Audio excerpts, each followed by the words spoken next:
Асмалоўка гэта не толькі аўтэнтычны стары квартал Мінска, а яшчэ важная цікавостка горада, якая дакладна прыйдзецца вам даспадобы. Дарэчы, назва Асмалоўка адносіцца да больш новай гісторыі раёна. А вось калі яго толькі збудавалі, казалі пасёлак Лютаровіча. Ці дакладней, так называлі тую частку, дзе жылі розныя мастакі і тагачасная інтэлігенцыя. Тут, можа, трэба падкрэсліць, раён адразу будаваўся як элітная элітка, таму за кватэры тут сапраўды змагаліся.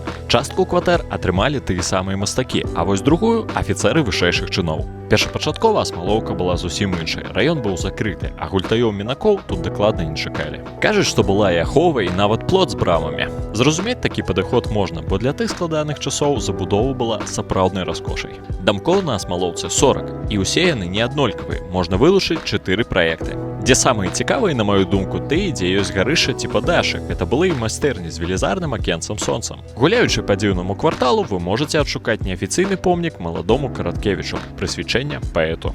А яшчэ дакрануцца да самага старога будыначка ў Асмалоўцы. Ён даваенны. Вось гэтая трансфарматарная будка. Карацей, сакрэтаў у таямніц тут хопіць на 3 скарбонцы і 2 экскурсіі. Таму не забывайцеся на Асмалоўку. Ну і як вы ставіцеся да гэтага раёна? Ці падабаецца ён вам?